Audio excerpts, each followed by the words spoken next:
السلام عليكم ورحمة الله وبركاته. أعوذ بالله من الشيطان الرجيم. بسم الله الرحمن الرحيم. والصلاة والسلام على رسول الله وعلى آله وصحبه أجمعين. رب اشرح لي صدري ويسر لي أمري واحلل عقدة من لساني يفقه قولي. Alhamdulillah, welcome everybody to today's webinar organized by the Nigeria Plateau Sister Student Committee under the International Open University IOU. It is truly an honor to welcome you all today to this webinar, and we pray that it brings great benefit to all of us, inshallah.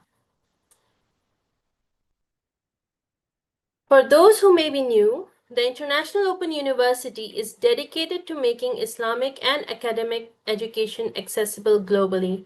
We offer a wide range of programs, including bachelor's, master's, and diploma programs in various disciplines, as well as short courses designed to empower students and professionals around the world.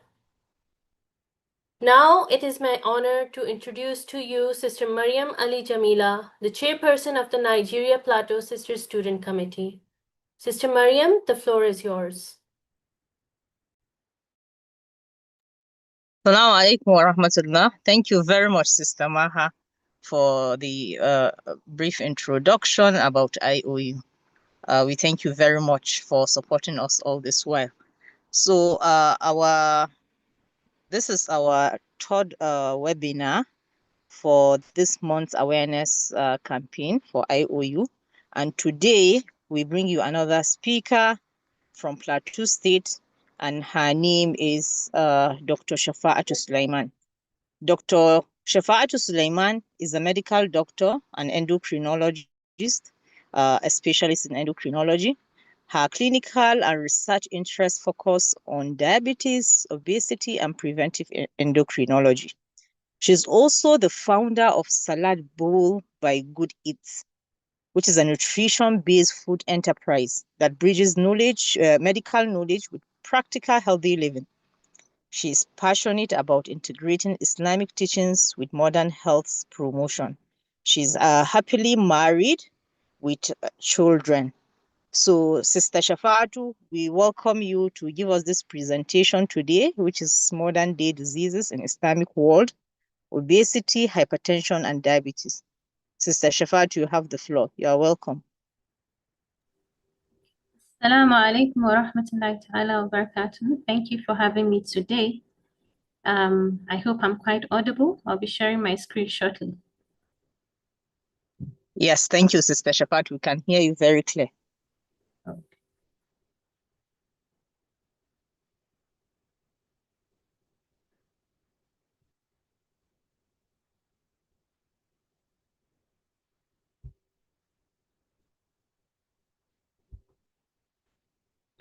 So good day all.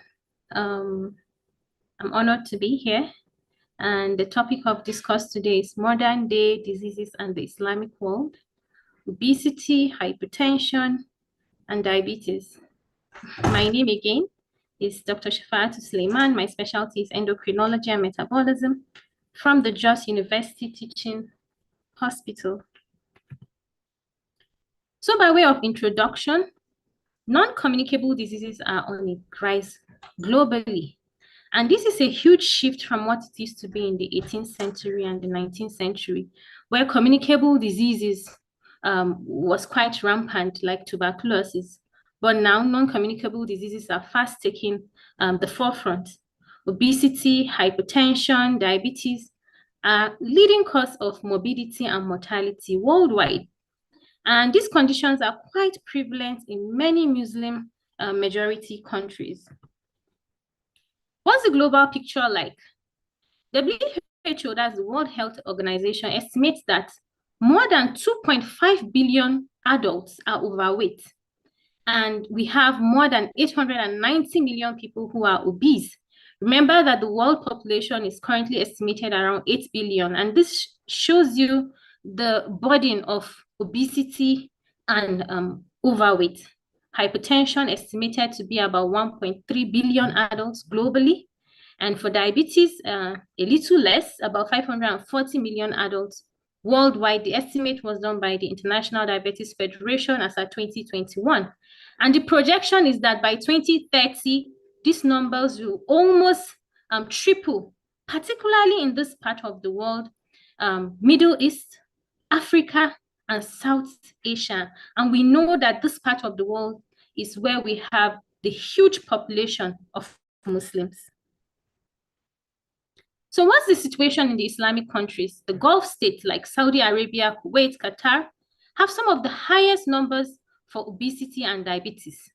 North Africa and South Asia rather are having also increased cases. And this is due to urbanization and lifestyle changes, which I'll come to discuss in the course of this presentation. There's limited awareness, there's late diagnosis. This late diagnosis is a huge problem for us in sub-Saharan Africa. And we also have cultural barriers in management. The health landscape, as I mentioned earlier, has dramatically changed. In the past, when we talk about malnutrition, the focus is under nutrition. But now the health landscape has changed so that when we talk about malnutrition, we are talking about undernutrition at one end of the spectrum, and then we have overnutrition on the other side of the spectrum. And we are seeing this coming with urbanization in the rural areas. The Gulf countries are among the top globally for the prevalence of diabetes. But this is not just a Gulf problem. North Africa, South Asia are also seeing this exponential increase in the incidence of these three conditions.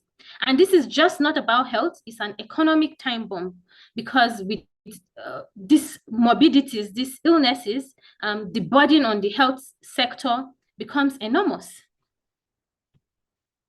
So I would like to define some of these terms so that everybody is in picture of what we are discussing. So what's diabetes mellitus? It's a chronic metabolic disease in which the body is not able to produce enough insulin, or even when it's producing this insulin, it's not working effectively. And insulin is that hormone in the body that enables the body to mobilize glucose from the blood into tissues for utilization. And when you have the body not producing enough insulin, or the action is not effective, you have high blood sugar, which we call medically hyperglycemia. We also have hypertension, which is a condition where the blood pressure in the blood vessels is persistently elevated and is usually defined as a blood pressure of greater than 140, which we call the systolic blood pressure, over 90, which we call the diastolic blood pressure, and the unit of measurement is millimeters of mercury on repeated measurements. And when someone has this blood pressure reading, we say that this patient has hypertension. Obesity, on the other hand, is an abnormal or excessive accumulation of body fat that poses a risk to health, and is commonly defined as a body mass index of greater than 30 kilograms over meter square.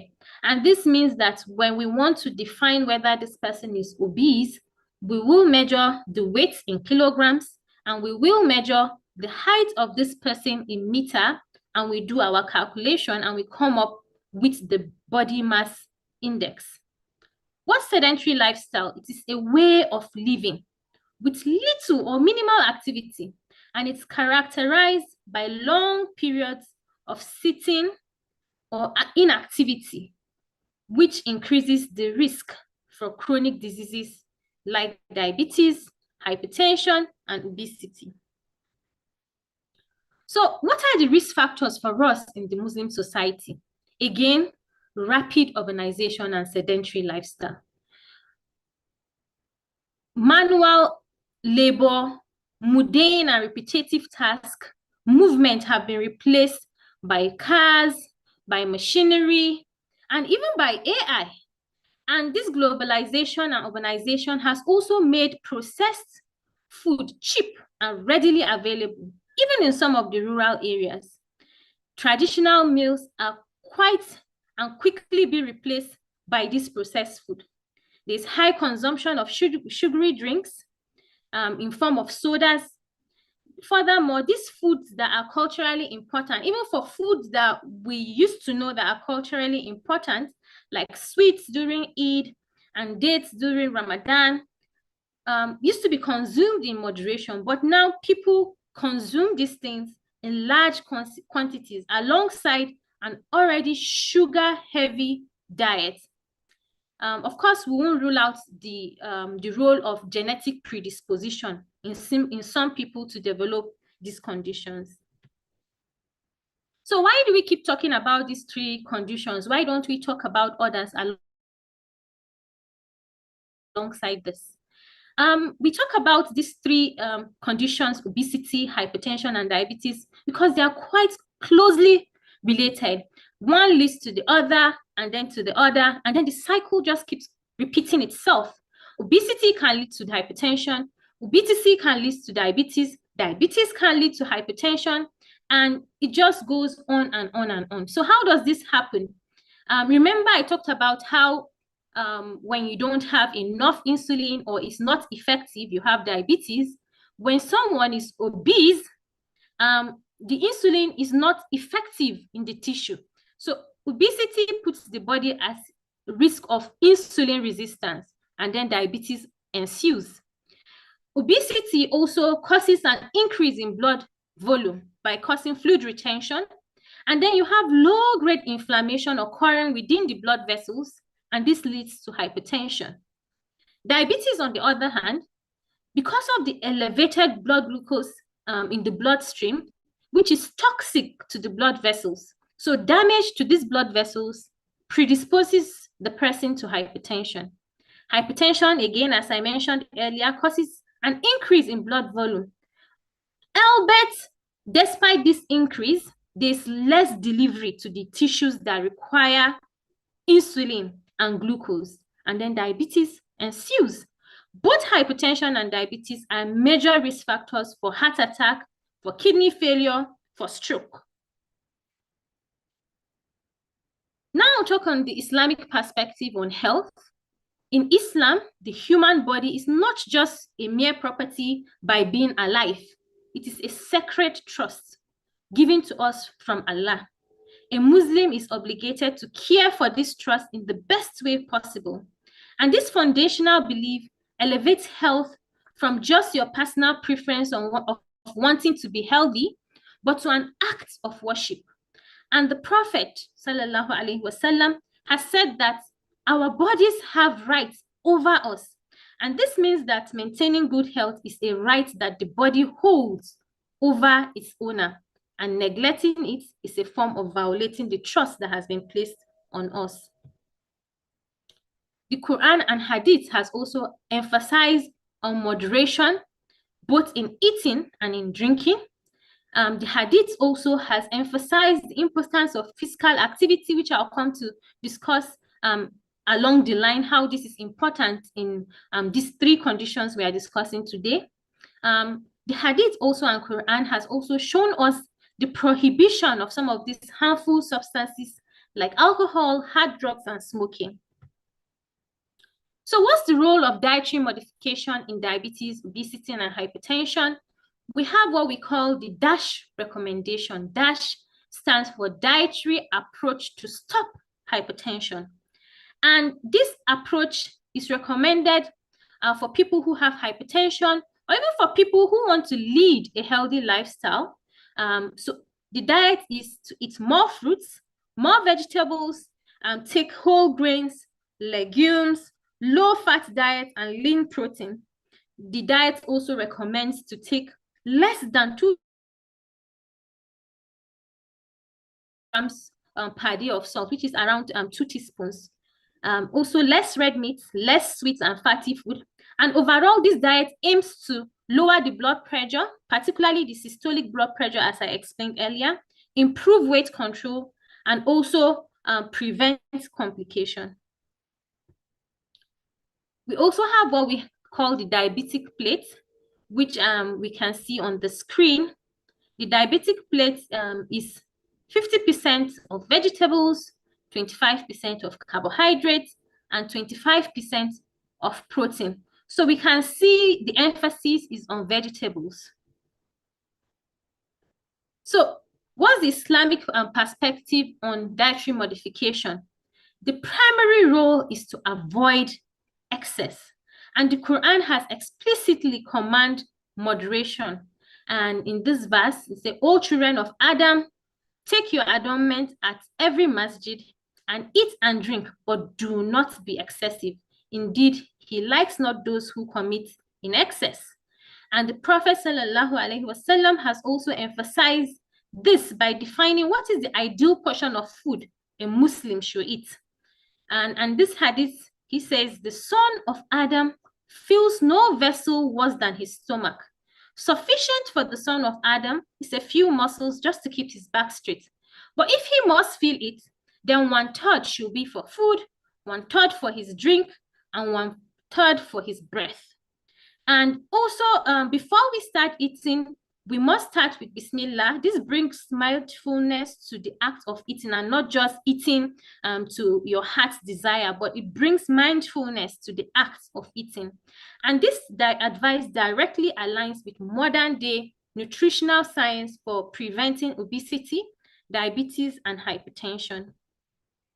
Overeating stresses the stomach, it worsens digestion, it contributes to obesity, hypertension, and diabetes that I said are quite interrelated. Islam also talks about sharing, and as you share, you don't overeat, and it increases in our barakah. It also fosters community bond. We should avoid waste, and the Prophet ﷺ has also recommended that we should eat slow, which has also been shown to aid digestion. The next concept I'll be talking about is that of halal and tayyib, which is lawful and wholesome. So Muslims are commanded not only to eat what is halal, but to also eat what is tayyib.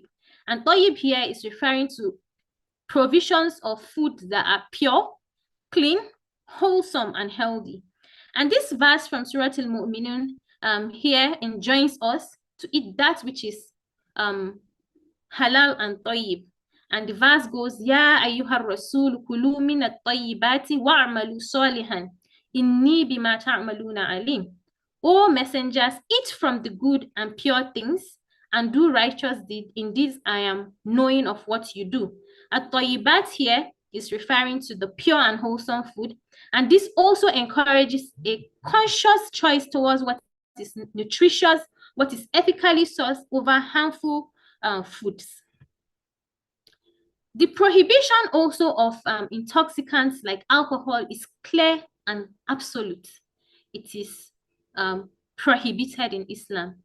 And time again, we see that alcohol and smoking is a risk factor for most diseases.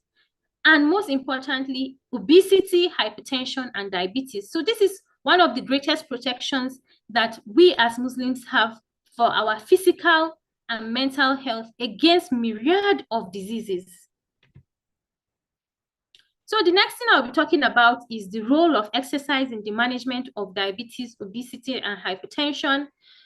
Exercise. So the prescription is that aerobic exercise like brisk walking, cycling, swimming should be done 30 minutes at least 5 times a week. And this totals 150 minutes in a week.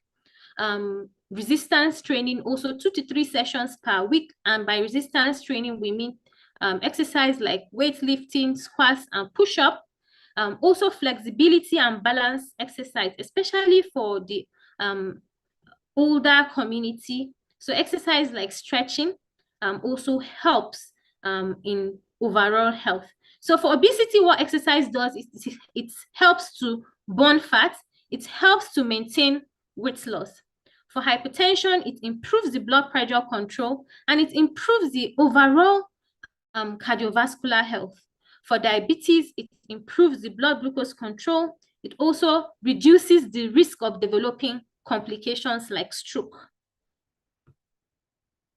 So in Islam strongly encourages a strong and active body.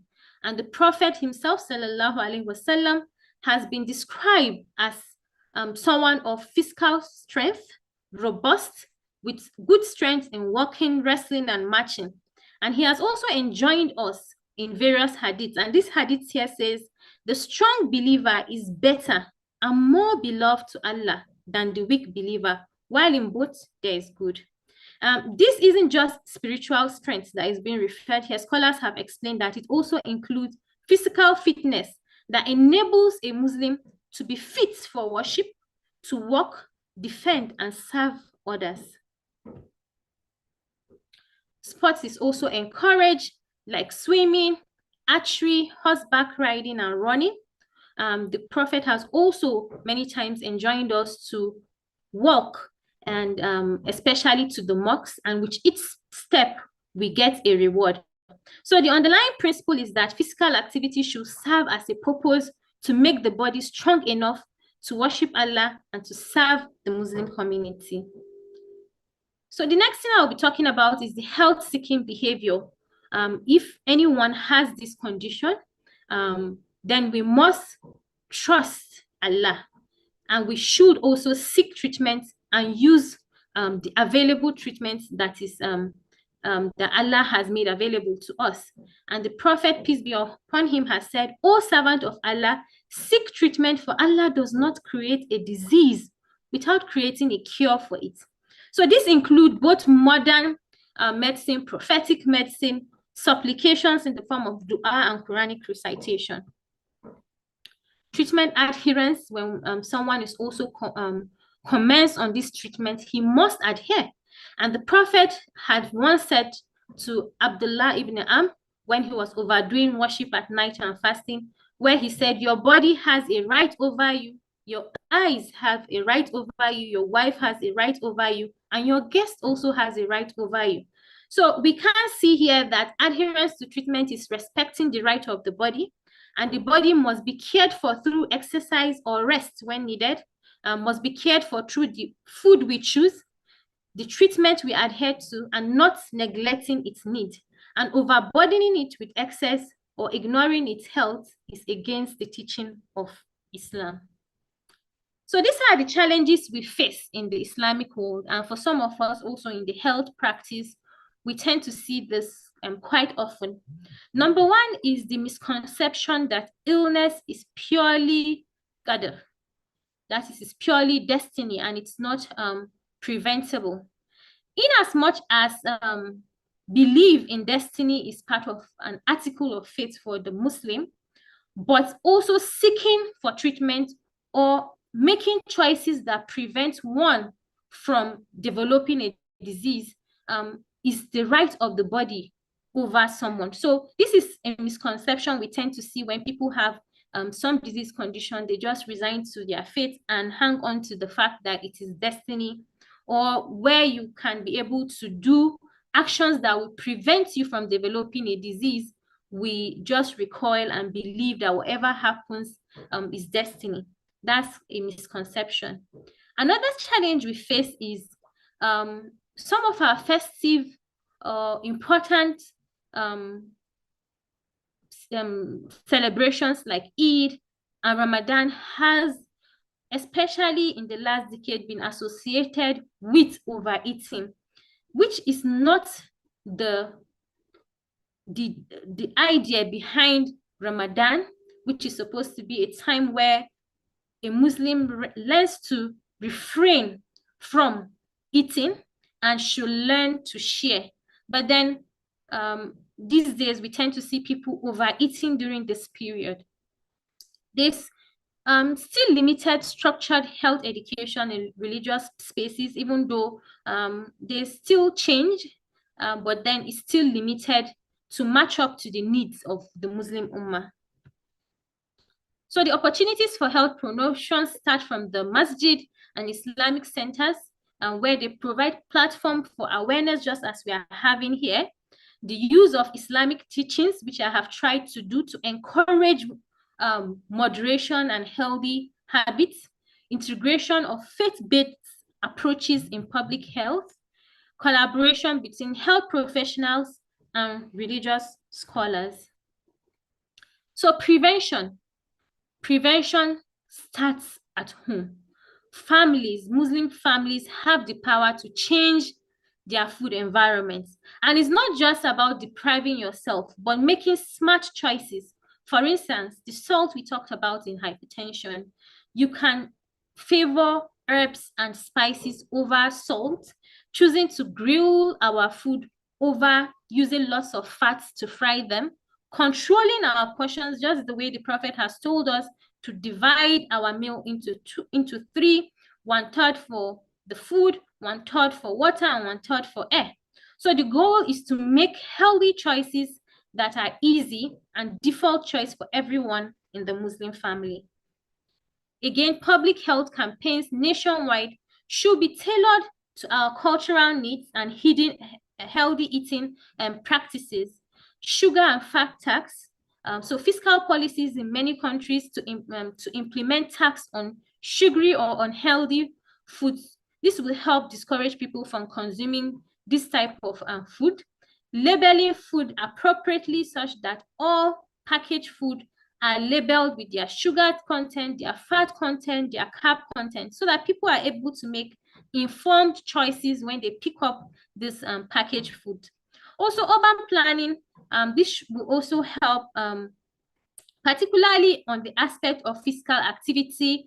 Public parks should be done in such a way that there are walking paths, there are recreational facilities that are accessible also to the Muslim woman. So there have been significant efforts in countries, many Muslim majority countries, to run health campaigns against diabetes and overweight. And some of these measures include sugar tax. Like in Saudi Arabia, there has been campaign on diabetes prevention, such that they have a 50% tax on sugar sweetened beverages and a 100% tax on energy drinks. There are some exemptions to those that contain natural fruit juices and milk, juices that have more of milk, and also medical beverages.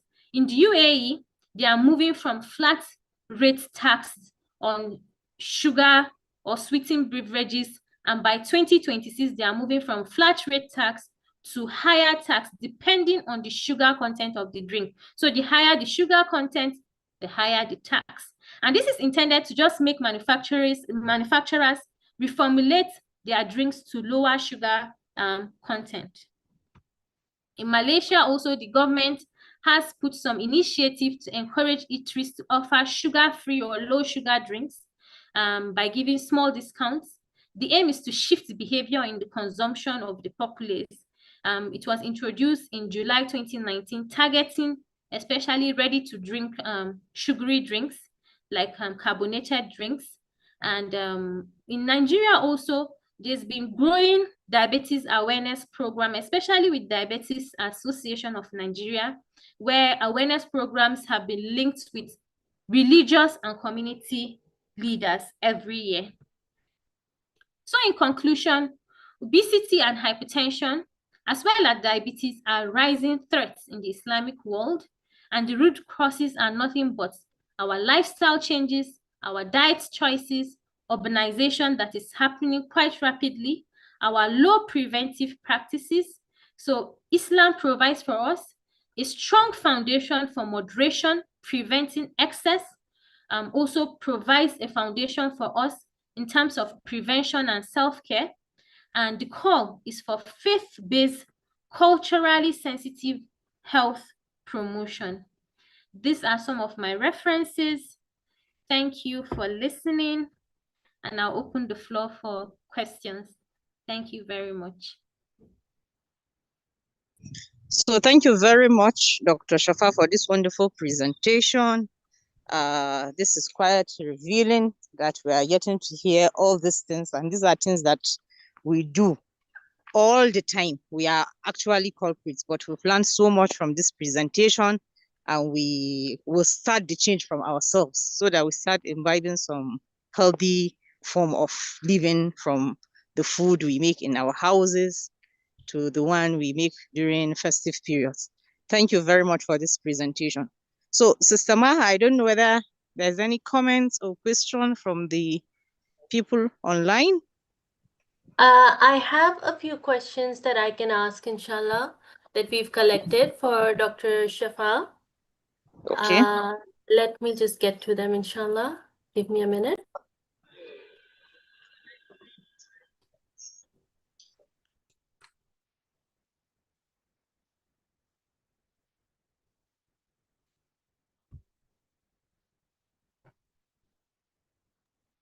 Okay, Dr. Shafa, I have a question. Yes, I can hear you. Okay. So the question is, are there any particular dietary habits in Muslim cultures that increase risk, and how can they be modified while staying within cultural norms? Okay. So are there dietary habits that increase the risk? Yes, there are. Within Muslim cultures. Yes, there are, and I'll give example with Nigeria, where I am from. The culture during Ramadan and Eid is usually taking lots of number one, taking excess, especially for iftar, and which isn't actually what Ramadan is about. Ramadan is about moderation, learning to even cut down on what you are used to consuming. But unfortunately, that's not what happens. People tend to overindulge.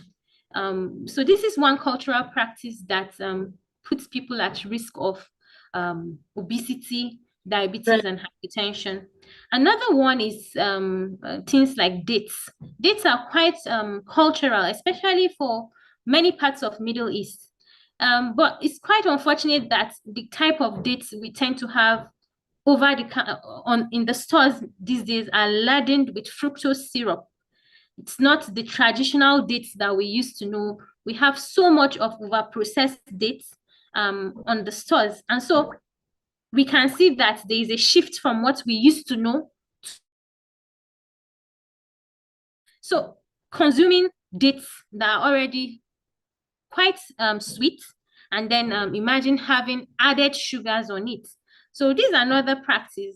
And then Eid is also at a time where people tend to overindulge. But the true lesson of Eid is sharing. The communal sharing we do is the beauty of Eid, rather than having to eat so much. So I think those are some of those cultural and more of Muslim or Islam inclined practices that we do that is actually interestingly against the teaching of Islam. So these are the risks. Another one I would like to mention is some societies, women are not having enough physical activity as they should be having. So we need policies. This is at almost the tertiary level or secondary to tertiary level, where recreational facilities are made accessible to the Muslim woman, where we have gyms that are accessible to the Muslim woman. We have recreational facilities where a Muslim woman can go with her mahram and they're able to take a walk. So these are some of the things we can put in place to help the Muslim community. I don't know if I have answered the question well. I don't. I feel you've answered the question very well, Dr. Shafa. Jazakallahu khair. I have another question over here. How can mosques, Islamic centers, and community organizations play a role in promoting healthier lifestyles? Okay. I think I've also mentioned this along the way in this presentation. This is one of the platforms like we are having now, where we are able to, health professionals are able to come together with Islamic foundations, Islamic universities, religious scholars to discuss, to bridge the gap, to meet the populace and explain to them the preventive measures.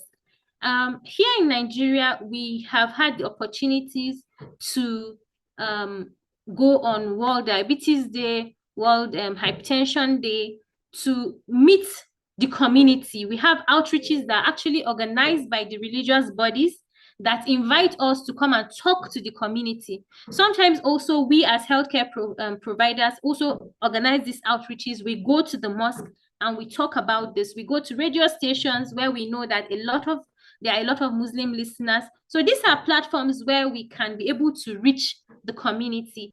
It's one thing for us to talk on a forum like this. It's another thing for us to get to the grassroots where we are having an exponential rise in in diabetes, hypertension, and obesity. So there are avenues, many avenues where we can reach out to the community. We just have to have that will and drive to do it. I agree with you, Doctor. Just the last question remaining now. What steps can individuals take right now to align their lifestyle with both Islamic values and medical recommendations for preventing these diseases? Okay, I think this question kind of sums up all we've discussed today. I think for Muslims, the foundation is nothing but Islam. Islam is the foundation for everything that we do, and our choices should be informed by Islam. And I have talked about moderation. I have talked about avoiding excess. I have talked about physical activity. Halal, what is halal? What is wholesome? And each of this that I have talked about are the foundation that we get from Islam. And these three prongs, that is moderation, physical activity, and choosing what is halal and tayyib, is the basis of prevention of these modern day diseases. So from taking the right portion, choosing what is wholesome for your body, you are preventing these three diseases. From physical activity, which the Prophet has encouraged the Muslim to be of physical strength, we can see where the role of lifestyle modification, preventing sedentary lifestyle, is also one of the major prongs of preventing these three conditions. Then the third one is choosing that which is halal and tayyib. We can see here that you are choosing halal food, which is number one. Number two, you are not picking that which is not tayyib. For instance, alcohol and smoking are intoxicants, and the prohibition here is clear. A Muslim should not consume these substances, and these substances put one at risk of developing all these three conditions. So I think Islam is the foundation for everything. And if we are to follow this foundation and relate it as I have done with modern day nutritional and medical practice, I think inshallah, we will achieve our goal of being healthy. Inshallah. Jazakallahu khair, Dr. Shafatu, for answering our questions. Sister Mariam can take over now, inshallah, to close the meeting.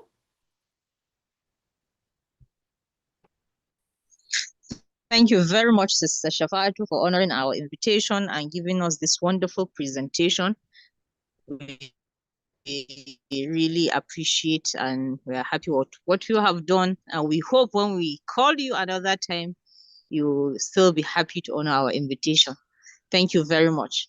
Thank you, Sister Maha, for staying by us, supporting us, and always being there with us to give these wonderful presentations. We really want to use this opportunity to thank International Open University or Islamic Online University for giving us this avenue to talk to ourselves as Muslims so that we can improve and know how to integrate it with our own secular knowledge.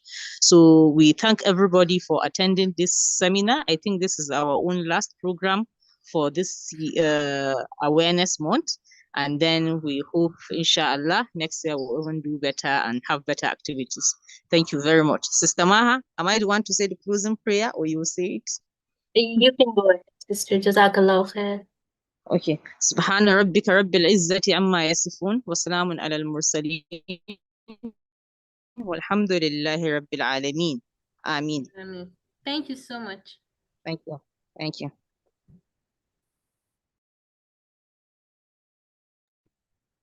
Okay, we are offline now. Jazakallahu khair, Sister Maryam.